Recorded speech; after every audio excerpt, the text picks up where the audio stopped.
Monosaccharides. Monosaccharides, mono mean one और saccharide mean sugar. Monosaccharide जो होती हैं सिंपलेस्ट शुगर्स होती हैं, ये जो है फर्दर जो है इनका ब्रेकडाउन नहीं हो सकता। They are sweet in taste. जैसे जैसे इनका इंक्रीज होगा साइज, मोनोसेक्राइड एक के साथ दूसरी, दूसरी के साथ तीसरी लगती जाएगी, तो ये जो है इनकी स्वीटनेस कम होती जाएगी और ये फर्दर जो है हाइड्रोलाइज नहीं होती, ब्रेक नहीं होती फर्दर, और जो है वो वाटर सॉल्युबल होती हैं मोस्टली। और इनमें जो है दो टाइप्स के फंक्शनल ग्रुप होते हैं, एल्डिहाइड और कीटोन। जैसे कि फ्रुक्टोज है, फ्रुक्टोज जो है वो क्या है, कीटोन ग्रुप है इसमें। और जो ग्लूकोज है उसमें जो है वो क्या है, एल्डिहाइड ग्रुप है। ठीक है, but they have the same formula, that is C6H12O6, but they have the different structures. ये जो ग्लूकोज है उसमें एल्डिहाइड ग्रुप है और जो फ्रुक्टोज जो है उसमें कीटोन ग्रुप है। ग्लूकोज और फ्रुक्टोज, ग्लूकोज जो है वो क्या है, एल्डिहाइड ग्रुप है उसमें। ठीक है, इसमें क्या है, एल्डिहाइड ग्रुप है। इसमें फंक्शनल ग्रुप कौन सा है हमारे पास, एल्डिहाइड। और जो फ्रुक्टोज है उसमें जो है वो कौन सा ग्रुप है, कीटोन। ये कीटोन जो होता है वो दोनों साइडों पे उसकी कार्बन होता है, फंक्शनल ग्रुप होता है। और एल्डिहाइड में क्या, एक साइड पे हाइड्रोजन होता है। They have the same formula C6H12O6। Chemical formula same है लेकिन स्ट्रक्चर फार्मूला डिफरेंट है। इसलिए जो मोनोसेक्राइड्स हैं उनको हम जो है क्लासीफाई करते हैं दो ग्रुप्स में, एक एल्डिहाइड ग्रुप होता है और एक कीटोन ग्रुप होता है। एल्डिहाइड ग्रुप में ग्लूकोज आता है और कीटोन ग्रुप में फ्रुक्टोज आता है। आगे हम देखते हैं क्लासिफिकेशन ऑफ कार्बोहाइड्रेट्स। मोनोसेक्राइड जो है ना, इनमें दो ग्रुप्स होते हैं, एल्डिहाइड ग्रुप होता है और कीटोन ग्रुप होता है, एल्डिहाइड एंड कीटोन ग्रुप। तो इसको जो है वो क्लासिफाई किया जाता है दो क्लासेस में। जिन ग्रुप्स में, जिन मोनोसेक्राइड्स में एल्डिहाइड ग्रुप होगा वो एल्डोजिस होंगी और जिनमें कीटोन ग्रुप होगा वो कीटोजिस होंगे। एल्डोज में कौन से आते हैं, ग्लूकोज आता है, राइबोज, एरिथ्रोज और ग्लूकोहेप्टोज। ये सारी जो है मोनोसेक्राइड्स और इनमें एल्डिहाइड ग्रुप है। इसको हम ग्रेप शुगर कहते हैं ग्लूकोज को। ये दूसरी शुगर्स के साथ, दूसरे मोनोसेक्राइड्स के साथ मिलके क्या बनाता है, डाइसेक्राइड बनाता है, मतलब कि two molecule sugar. Main sugar जो है ह्यूमन बॉडी की ग्लूकोज है। फास्टिंग में जो है ह्यूमन ब्लड में जो शुगर प्रेजेंट होती है वो ग्लूकोज होता है। 80 to 100 mg जो है वो फास्टिंग में होती है और रैंडम 100 to 120 mg और 130 150 तक होती है। तो जो कीटोज हैं, कीटोज में जो है फ्रुक्टोज है, एरिथ्रोलोज है, रिबियोलोज है और सीडोहेप्टिलोज है।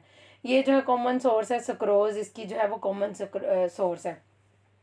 सुक्रोज जो है वो टेबल शुगर में होती है। अगर सुक्रोज का ब्रेक डाउन करें तो उसमें से ग्लूकोज और फ्रुक्टोज जो है ना वो रिलीज होते हैं। स्वीटेस्ट ऑफ ऑल शुगर होती है और प्योर हनी जो है उसमें फ्रुक्टोज प्रेजेंट होता है। और fructose is also present in fruits also, और it is the main source of energy for the spermatozoa. Disaccharides having two sugar molecules combined to form disaccharides. Two monosaccharides bind with glycosidic linkage. One monosaccharide, that is glucose, and the other glucose, they are bind with each other with the help of the glycosidic linkage. This linkage is the glycosidic linkage. और दे इनका जो molecular weight है वो molecular mass greater होता है monosaccharide से, क्योंकि दो मोनोसेक्राइड मिलके जो है वो एक डाइसेक्राइड्स बना रहे हैं।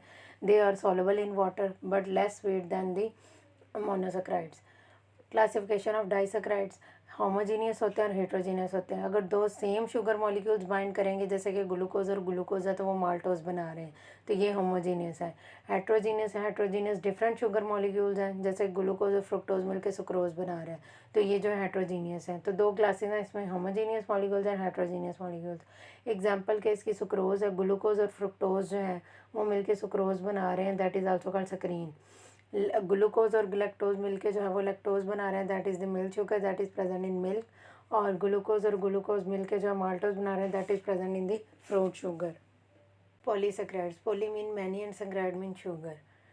Having more than 10 sugar molecules, they have more than 10 sugar molecules, they are large structures, they are many monosaccharides, single sugars bind to form the polysaccharides. On hydrolysis or on the breakdown yield disaccharides, मतलब पहले polysaccharide का breakdown होगा तो oligosaccharides बनेंगे। Oligosaccharide में 3 to 10 sugar molecules होते हैं, फिर डाइसेक्राइड्स बनेंगे और फर्दर ब्रेकडाउन जो है वो मोनोसेक्राइड हासिल होंगे। एट दी एंड जो है वो क्या होगा कि मोनोसेक्राइड्स हासिल होंगे। They are tasteless. जैसे जैसे जो है वो कार्बोहाइड्रेट का या सेक्राइड्स का स्ट्रक्चर जो है वो बड़ा होता जाता है, तो वो जो है उनका टेस्ट जो है वो कम होता जाता है। They are tasteless. First they are sweet, monosaccharides होते हैं स्वीट इन टेस्ट होते हैं, डाइसेक्राइड्स भी स्वीट इन टेस्ट होते हैं, लेकिन जैसे जैसे जो है वो कम्प्लेक्स स्ट्रक्चर बनेगा तो दे आर टेस्टलेस।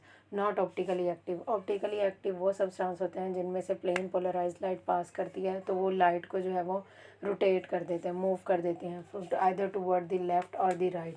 कि मतलब ये जो है ये सोल्यूशन है, ठीक है। इसमें जो है हमने शुगर का सोल्यूशन डाला हुआ है, ठीक है। मोनोसेक्राइड है, डाइसेक्राइड है, ग्लूकोज का सोल्यूशन है, किसी भी चीज़ का सोल्यूशन है। तो यहाँ से जो है वो प्लेन पोलराइज्ड लाइट है, ये सोर्स है प्लेन पोलराइज्ड लाइट की, और यहाँ पे ये जो है ये लेंस है, ये फोकस करेगा लाइट को, लाइट पास करेगी इसमें से सोल्यूशन में से गुजर के या टूवर्ड द राइट और टूवर्ड द लेफ़्ट मूव कर देती है। अगर जो है वो लेफ़्ट मूव करेगी तो वो एल से जो है वो शो किया जाएगा, अगर राइट मूव करेगी तो डी से शो किया जाएगा। इट मीन्स लिवर रोटेटरी और डी मीन डेक्स्ट्रो रोटेटरी।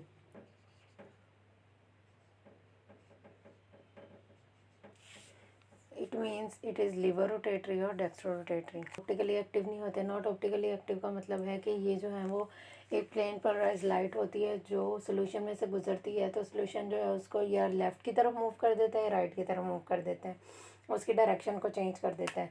तो ये लाइट सोर्स है, लाइट सोर्स से लाइट जो है वो मीट होगी, लेंस से पास करेगी, लेंस क्या करेगा, फोकस करेगा लाइट को। ये लेंस है, लेंस से फोकस होगी लाइट, शुगर सोल्यूशन में से गुजरने के बाद या तो राइट साइड पे मूव कर जाएगी या लेफ़्ट साइड पे मूव कर जाएगी। अगर राइट साइड पे मूव करेगी इसको डेक्स्ट्रो रोटेटरी कहते हैं, अगर लेफ़्ट साइड पे मूव करेगी इसको लिवर रोटेटरी कहते हैं। That is the words use for the optically active. तो ये जो पॉलीसेकेराइड्स होते हैं, क्योंकि ये इनमें डिफरेंट शुगर मॉलिक्यूल्स होते हैं, एक नहीं होता। डाइसेकेराइड्स या मोनोसेकेराइड्स तो लिवो या डेक्स्ट्रो रोटेटरी हो सकते हैं कि वो प्लेन पोलराइज्ड लाइट को मूव करेंगे, लेकिन जो पॉलीसेकेराइड्स होते हैं उनमें डिफरेंट शुगर मॉलिक्यूल्स होते हैं, कम्बिनेशन ऑफ डिफरेंट शुगर्स होता है, फ्रुक्टोज, सुक्रोज, ग्लूकोज, माल्टोज। तो वो जो है वो ऑप्टिकली एक्टिव नहीं होते, उनमें से प्लेन पोलराइज्ड लाइट जो है वो पास नहीं होती। क्लासिफिकेशन क्या, there of two types, homopolysaccharides and heteropolysaccharides. Homopolysaccharides mean कि जब उनका ब्रेकडाउन होता है तो same sugar one type of monosaccharide molecule जो है वो रिलीज होते हैं। फॉर एग्जांपल स्टार्च है और ग्लाइकोजन है। Starch is present in the grains, wheat, उसके बाद राइस, और जो ग्लाइकोजन है that is present in the meat, animal meat में प्रेजेंट होता है, स्टोर्ड फॉर्म होती है। तो उसके बाद हेट्रोपॉलीसेकेराइड्स हैं। हेट्रोपॉलीसेकेराइड्स जो है ना वो उनका जब ब्रेकडाउन होता है तो डिफरेंट टाइप्स ऑफ मोनोसेकेराइड्स जो हैं वो रिलीज होते हैं। इसमें जो एग्जांपल है म्यूसिलेज की और हेमिसेलुलोज की, they are both the plants product. Mucilage जो है प्लांट के रूट से हासिल होती हैं और ये विस्कस होती हैं, और ये जो है ये यूज़ होती हैं मेडिसिन में यूज़ होती हैं, और ये मतलब कि एडिबल होती हैं, खाने के काबिल होती हैं। Hemicellulose is also present in plant, ये सेलुलोज के साथ प्रेजेंट होता है, ठीक है। और ये जो है ना ये भी जो है वो हेट्रोपॉलीसेकेराइड्स है कि डिफरेंट जो है वो मोनोसेकेराइड्स मिलके जो है हेमिसेलुलोज बना रहे हैं। उसके बाद एग्जांपल में सेलुलोज है that is present in plant not that digested by humans. Glycogen है, glycogen is present in the meat. Starch है, स्टार्च दो तरह की होती है, अमाइलोज और amylopectin. Starch is present in the wheat, rice. Starch जो है वो दो तरह की होती है, एक अमाइलोज होती है और दूसरी जो है वो अमाइलोपेक्टिन होती है। अमाइलोज जो होती है वो क्या होती है, वो स्ट्रेट चेन होती है, और अमाइलोपेक्टिन जो होती है वो ब्रांच चेन होती है, मतलब कि उसकी जो है वो ब्रांचेज होती हैं और इसमें जो है वो लार्ज मॉलिक्यूलर स्ट्रक्चर होता है। अमाइलोज जो है वो स्ट्रेट चेन होती है, ग्लूकोज का मॉलिक्यूल, दूसरा ग्लूकोज का मॉलिक्यूल, तीसरा मॉलिक्यूल, मतलब इस तरह डिफरेंट ग्लूकोज के मॉलिक्यूल जो हम बाइंड करते हैं विद द ग्लाइकोसिडिक लिंकेज, और ये स्ट्रेट चेन होती है। और ये अमाइलोपेक्टिन जो है ये ब्रांच चेन होती है, इसमें जो है वो जो है वो पहले स्ट्रेट चेन्स होती हैं, फिर ब्रांचेस बनना शुरू हो जाती हैं और ये लार्ज स्ट्रक्चर बन जाता है एज लाइक ट्री। तो स्टार्च जो है इसलिए जो है ये कम्प्लेक्स कंपाउंड है और ये हेट्रोजीनियस है।